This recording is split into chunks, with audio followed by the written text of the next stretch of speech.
Update लभ्य ಆಗ್ತಾ ಇದೆ Bihar election ಗೆ ಸಂಬಂಧಪಟ್ಟ ಹಾಗೆ ನೋಡ್ತಾ ಹೋಗೋಣ ಬಿಹಾರ ವಿಧಾನಸಭಾ ಚುನಾವಣೆಯ ಫಲಿತಾಂಶ ಅತ್ಯಂತ ಕುತೂಹಲವನ್ನು ಸೃಷ್ಟಿ ಮಾಡಿಸಿದಂತಹ ಬಿಹಾರ ಎಲೆಕ್ಷನ್ ದೆಹಲಿಯಲ್ಲಿ ಕೈ ನಾಯಕ ಪವನ್ ಖೇರಾ ಪ್ರತಿಕ್ರಿಯೆಯನ್ನು ನೀಡಿದ್ದಾರೆ ಬಿಹಾರದಲ್ಲಿ ಎನ್ಡಿಎ ಗೆಲುವಿನತ್ತ ಸಾಗ್ತಾ ಇದೆ ಅನ್ನೋದಾಗಿ ಅವರು ಪ್ರತಿಕ್ರಿಯೆಯನ್ನು ನೀಡಿದ್ದಾರೆ ಜ್ಞಾನೇಶ್ ಕುಮಾರ್ ಗುಪ್ತಾ ಪ್ರಭಾವ ಬೀರ್ತಿದ್ದಾರೆ ಅನ್ನೋದಾಗಿ ಅವರು ಹೇಳಿದ್ದಾರೆ ಬಿಹಾರದ ಜನರ ಮೇಲೆ ಪ್ರಭಾವ ಬೀರ್ತಿದ್ದಾರೆ ರಿಸಲ್ಟ್ ನಲ್ಲಿ ಜನರಿಗಿಂತ ಆಯೋಗವೇ ಮುಂದಿದೆ ಅನ್ನೋದಾಗಿ ಮತ್ತೆ ಆಯೋಗವನ್ನ ಪ್ರಶ್ನಿಸುವಂತ ಕೆಲಸವನ್ನು ಮಾಡಿದ್ದಾರೆ ಎಲೆಕ್ಷನ್ ಕಮಿಷನ್ ವಿರುದ್ಧ ಪವನ್ ಖೇರಾ ಗರಂ ಆಗಿದ್ದಾರೆ ಈ ಹೋರಾಟ ಎನ್ಡಿಎ ವರ್ಸಸ್ ಗಠಬಂಧನ್ ಅಲ್ಲ ಅನ್ನೋದಾಗಿ ಹೇಳುವುದರ ಜೊತೆಗೆ ಬಿಹಾರದ ಜನ ಅಂಡ್ ಆಯೋಗದ ಮಧ್ಯದ ಹೋರಾಟ ಅನ್ನೋದಾಗಿ ಅವರು ಹೇಳಿದ್ದಾರೆ ಮುಖ್ಯ ಚುನಾವಣಾ ಆಯುಕ್ತರ ವಿರುದ್ಧ ತೀವ್ರ ವಾಗ್ದಾಳಿಯನ್ನು ಮಾಡಿದ್ದಾರೆ ಪರೋಕ್ಷವಾಗಿ ಕೈ ನಾಯಕ ಪವನ್ ಖೇರಾ ವಾಗ್ದಾಳಿಯನ್ನು ಮಾಡಿರೋದು ಬಿಜೆಪಿ ಮತ್ತು ಕೇಂದ್ರ ಚುನಾವಣಾ ಆಯೋಗದ ಮೇಲೆ ಚುನಾವಣಾ ಸೋಲಿಗೆ ಆಯೋಗವೇ ನೇರ ಹೊಣೆ ಅಂತ ಹೇಳಿದ್ದಾರೆ ಪವನ್ ಖೇರಾ ದೆಹಲಿಯಲ್ಲಿ ಪ್ರತಿಕ್ರಿಯೆಯನ್ನು ನೀಡಿರೋದು ಬಿಹಾರ ವಿಧಾನಸಭಾ ಚುನಾವಣಾ ಫಲಿತಾಂಶಕ್ಕೆ ಸಂಬಂಧಪಟ್ಟ ಹಾಗೆ ಸೊ ಏನ್ ಸರ್ ಇದು ಮತ್ತೆ ಮತ್ತೆ ಚುನಾವಣಾ ಆಯೋಗದ ಮೇಲೆ ಬಿಜೆಪಿಯ ಮೇಲೆ ನೇರವಾದಂತಹ ಆರೋಪವನ್ನ ಮಾಡುವಂತ ಪ್ರಯತ್ನವನ್ನ ಕಾಂಗ್ರೆಸ್ನ ನಾಯಕರು ಮಾಡ್ತಿದ್ದಾರೆ ಅಂತ ನೋಡಿ ಸರ್ ನಾವು ಪಕ್ಷವಾಗಿ ನಮ್ಮ ಸ್ಟ್ಯಾಂಡ್ ಬಹಳ ಸ್ಪಷ್ಟ ಇದೆ ಇದನ್ನೇ ಇವರು ಜನಗಳ ಹತ್ರ ಹೇಳಿದ್ರು ಜನ ಇವತ್ತು ರಿಜೆಕ್ಟ್ ಮಾಡಿದ್ದಾರೆ ಸೊ ಹಾಗಾಗಿ ನಾನು ಪ್ರತಿಯೊಬ್ಬರಲ್ಲೂ ಕೇಳ್ಕೊಳ್ತಕ್ಕಂಥದ್ದು ಏನು ಅಂತಂದ್ರೆ ದಯವಿಟ್ಟು ಇಂಥ ವಾದಗಳನ್ನ ಎಂಟರ್ಟೈನ್ ಮಾಡಬಾರ್ದು ನಿಮಗೆ ಈಗ ಅಲ್ಲಿ ವಿ ಪ್ಯಾಡ್ ಅನ್ನು ಕೊಡ್ತಾರೆ ಎಲ್ಲಾ ರೀತಿಯ ಪರಿಷ್ಕರಣೆ ಮಾಡ್ಲಿಕ್ಕೆ ನಿಮ್ಮ ಪಾರ್ಟಿಯ ಬೂತ್ ಕಾರ್ಯಕರ್ತರನ್ನು ಕಳ್ಳೆಪುರಿ ತಿಂತಾ ಇದ್ರ ಎಲ್ಲ ಅವಕಾಶ ಇದ್ದಾಗ ಸೊ ಹಾಗಾಗಿ ಈ ವಾದವನ್ನು ಯಾರು ಒಪ್ಕೋಬಾರ್ದ್ರಿ ಯಾರು ಒಪ್ಪಲ್ಲ ಈಗ ಬಿಹಾರದಲ್ಲಿ ದೊಡ್ಡ ಯಾತ್ರೆನೇ ಮಾಡ್ಬಿಟ್ರಲ್ಲ ಚುನಾವಣಾ ಆಯೋಗ ಜವಾಬ್ದಾರಿ ಅಲ್ಲ ಮತಪಟ್ಟಿಯನ್ನು ನೋಡ್ಕೋಬೇಕಲ್ಲ ಯಾರು ಜವಾಬ್ದಾರಿ ನೀವು ನೋಡ್ಬೇಕಿತ್ತಲ್ಲ ಚುನಾವಣಾ 65 ಲಕ್ಷ ಪರಿಷ್ಕರಣೆ ಮಾಡಿದಾಗ ಕಾಂಗ್ರೆಸ್ನ ಬೂತ್ ಮಟ್ಟದ ಕಾರ್ಯಕರ್ತರು ಕಳ್ಳೆಪುರಿ ತಿಂತಾ ಇದ್ರ ಏನ್ ಮಾಡಿದ್ರು ಬಿಹಾರದಲ್ಲಿ ಅಥವಾ ಆರ್ಜೆಡಿಯ ಕಾರ್ಯಕರ್ತರು ಏನ್ ಮಾಡ್ತಾ ಇದ್ರು ಇವತ್ತಿಗೂ ಕೂಡ ಪ್ರತಿ ಕ್ಷೇತ್ರದಲ್ಲಿ 5 ವಿವಿಪ್ಯಾಟ್ ಗಳನ್ನಿಟ್ಟು ನೀವು ಕ್ರಾಸ್ ಚೆಕ್ ಮಾಡ್ಕೋಬಹುದು ಮಾತಾಡ್ತೀನಿ ಪವನ್ ಖೇರಾ ಮಾತನಾಡಿದ್ದಾರೆ ಏನ್ ಮಾತನಾಡಿದ್ದಾರೆ ಕೇಳ್ಕೊಂಡು ಬರೋಣ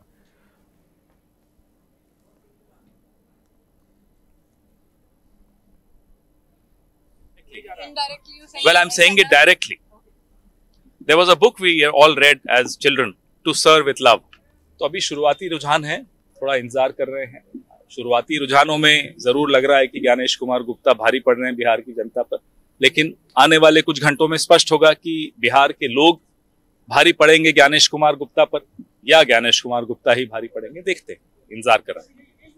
तो कहाँ कमी लगता है रह गई है? अब इसके बाद क्या बचता है? जब मैंने ये एक लाइन बोली तो इसमें मैं बिहार की जनता को तो कम नहीं आंक सकता.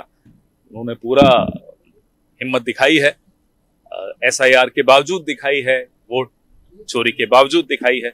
अब आने वाले घंटों में देखते हैं कि ज्ञानेश कुमार गुप्ता कितने इफेक्टिव हैं. I'm not even talking about any party right now. The contest is directly between the Election Commission of India and the people of Bihar. And let's see who wins. As I said, I'm not even talking about parties. I'm talking about a direct, straight contest between Gyanesh Kumar Gupta and the people of Bihar. अच्छा अब तक के जो परिणाम खेड़ा जी आप कैसे देखते हैं इन रुझानों को? क्या आप मानते हैं कि Well, I'm saying it directly. Well, I'm saying it directly. There was a book we all read as children, To Serve with Love. So this is a book written by Gyanesh Gupta from Mr.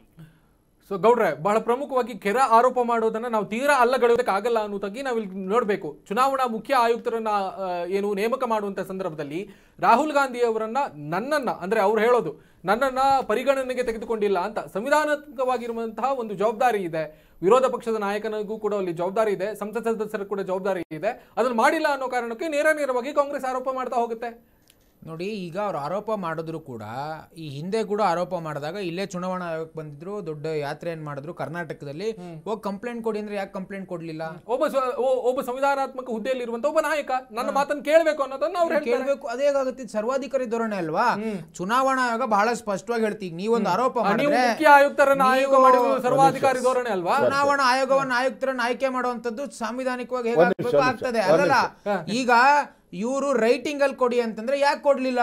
ಒಂದು affidavit signature ಹಾಕಿ, ಸರಿ ನಿಮ್ಮ ಹತ್ರ ಇಷ್ಟೆಲ್ಲ ದೊಡ್ಡ ಪಟ್ಟಿ ಇದೆಯಲ್ವಾ, ಹರಿಯಾಣದಲ್ಲಾಯ್ತು, ಮಹದೇವಪುರದಲ್ಲಾಯ್ತು, ಹಾಗಾದ್ರೆ ಚುನಾವಣಾ ಆಯೋಗಕ್ಕೆ ರೈಟಿಂಗ್ ಅಲ್ಲಿ ಅಫಿಡವಿಟ್ ಅನ್ನ ಯಾಕೆ ಸಲ್ಲಿಸಲಿಲ್ಲ? ಹಾಗಾದ್ರೆ ಗಾಳಿಯಲ್ಲಿ ಗುಂಡಾರಿಸ್ತಾ ಇದ್ದೀರಾ? ನಿಮಗೆ ನೈತಿಕತೆ ಇಲ್ವಾ? ಇದನ್ನ ಜನ ಪ್ರಶ್ನೆ ಮಾಡಿದ್ರು. ಚುನಾವಣಾ ಆಯೋಗ ಕೊಟ್ಟಿರುವಂತಹ ಮತಪಟ್ಟಿಗಳನ್ನ ನಾನು ಹಿಡ್ಕೊಂಡು ಮಾಡ್ತೇನೆ ಅನ್ನೋದು ಪರಿಷ್ಕರಣೆ ಯಾಕೆ ಮಾಡ್ಲಿಲ್ಲ ಬಿಹಾರದಲ್ಲಿ? ಹಾಗಾದ್ರೆ ಬೂತ್ ಅಲ್ಲಿ ಯಾರು ಕೂಡ್ತಾರ್ರಿ? ಕಾಂಗ್ರೆಸ್ನ ಕಾರ್ಯಕರ್ತರು, ಆರ್ಜೆಡಿ ಕಾರ್ಯಕರ್ತರು, ಅವ್ರೇನ್ ಕಣಿ ಕೇಳ್ತಾ ಇದ್ದಾರೆ? ಜನ ತಿರಸ್ಕಾರ ಮಾಡಿ ಆಚೆ ರಾಹುಲ್ ಗಾಂಧಿ ಅವರು ಯಾಕೆ ಈಗ ಹೇಳ್ತಾ ಇದಾರೆ ಅಂತ ಹೇಳಿದ್ರೆ, ನೋಡಿ, ಒಂದು ಈ ವ್ಯವಸ್ಥೆಯಲ್ಲಿ ಆ ಚುನಾವಣಾ ಕಮಿಷನರ್ ಅಂತಕ್ಕಂಥದ್ದು, ಈ ಸ್ವತಂತ್ರ ಏನು ಸಂಸ್ಥೆಗಳಿದಾವೆ, ಸ್ವಾಯತ್ತ ಸಂಸ್ಥೆಗಳನ್ನ ಅವನ್ನ ನೇಮಕ ಮಾಡೋ ಸಂದರ್ಭದಲ್ಲಿ ಪ್ರಧಾನಮಂತ್ರಿಗಳು ಚೇರ್ಮನ್ ಇರ್ತಾರೆ. ಓಕೆ, ಅದೇ ಸೇಮ್ ಅಪೋಸಿಷನ್ ಲೀಡರ್ ಕೂಡ ಒನ್ ಆಫ್ ದಿ ಮೆಂಬರ್ ಇರ್ತಾರೆ. ಯಾವುದೇ ಇದಾಗ್ಲಿ, ಇವತ್ತು ಯಾವುದೇ ನೇಮಕಾತಿಗಳಾಗಲಿ ಸೆಂಟ್ರಲ್ ಗವರ್ಮೆಂಟ್ ನಲ್ಲಿ ಇವರು ಒಬ್ಬ ಸದಸ್ಯರಿರ್ತಾರೆ. ಆದ್ರೆ ಸನ್ಮಾನ್ಯ ಮೋದಿ ಅವರು ಚುನಾವಣಾ ಆಯೋಗದ ಒಂದು ಇವ್ರನ್ನ ಮುಖ್ಯಸ್ಥರ ನೇಮಕ ಮಾಡೋ ಸಂದರ್ಭದಲ್ಲಿ ಇವ್ರನ್ನ ಮೀಟಿಂಗ್ಗೆ ಕರೆಯಲ್ಲ. ಅದೆಲ್ಲ ಆಯ್ತು ಬಿಡಿ. ಇವಾಗ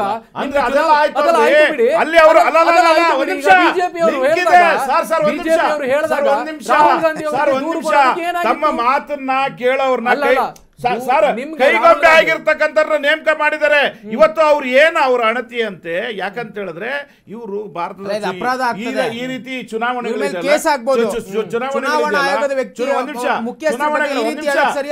ಒಂದ್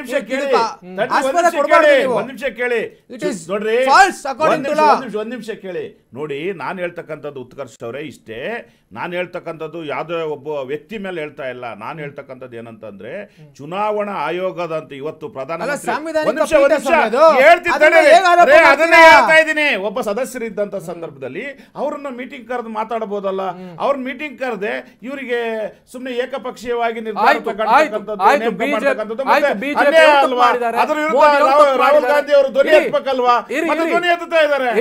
ರಾಹುಲ್ ಗಾಂಧಿ ಅವರು ಹೇಳಿರೋದು ಸರಿ ಅಂತಾನೆ ಇಟ್ಕೊಂಡು ಬಿಜೆಪಿ ಅವರು ತಪ್ಪು ಮಾಡಿದ್ದಾರೆ ಅನ್ನೋದಾಗೆ ಇಟ್ಕೊಳ್ಳೋಣ. ಆದ್ರೆ ಈಗ ಚುನಾವಣಾ ಆಯೋಗದ ಮೇಲೆ ಇಷ್ಟೊಂದು ದೊಡ್ಡ ಮಟ್ಟದಲ್ಲಿ ಆರೋಪ ಮಾಡ್ತಿದಾರಲ್ಲ, ಒಂದು ಹೋಗಿ ದೂರು ಕೊಡೋದಕ್ಕೆ ಏನ್ ಸಮಸ್ಯೆ? ಅಲ್ಲ ಒಂದ್ ನಿಮಿಷ ಸರ್, ನಾವು ಅನೇಕ ದೂರುಗಳನ್ನು ಕೊಟ್ಟಿದ್ದೀವಿ. ನಾವು ಸ್ಥಳೀಯವಾಗಿ ಆ ರಾಜ್ಯಗಳಲ್ಲಿ ಅನೇಕ ದೂರುಗಳು ಲೋಕಲ್ ಅಲ್ಲಿ ಕೊಟ್ಟಿದ್ದಾರೆ. ಇವತ್ತು ಎಲ್ಲಿ ಬೆಂಗಳೂರಲ್ಲಿ ಆಗಿರೋದನ್ನ ರಾಹುಲ್ ಗಾಂಧಿ ಅವರು ಕೊಡಬೇಕಾಗಿಲ್ಲ. ಇವತ್ತು ಇಲ್ಲಿ ಸ್ಥಳೀಯ ನಾಯಕರುಗಳೆಲ್ಲ ದೂರುಗಳು ಕೊಟ್ಟಿದ್ದಾರೆ. ಇವತ್ತು ರಾಹುಲ್ ಗಾಂಧಿ ಅವರು ರಾಷ್ಟ್ರ ಮಟ್ಟದ ನಾಯಕರು, ರಾಷ್ಟ್ರ ಮಟ್ಟದಲ್ಲಿ ಚರ್ಚೆ ಮಾಡ್ತಾರೆ. ಆ ಮಟ್ಟದಲ್ಲಿ ಜಿಲ್ಲಾ ಮಟ್ಟದಲ್ಲಿ ಇದ್ದಾಗ ಜಿಲ್ಲಾ ಮಟ್ಟದಲ್ಲಿ ರಾಹುಲ್ ಗಾಂಧಿ ಅವರು ಕೊಡ್ಲಿಕ್ಕೆ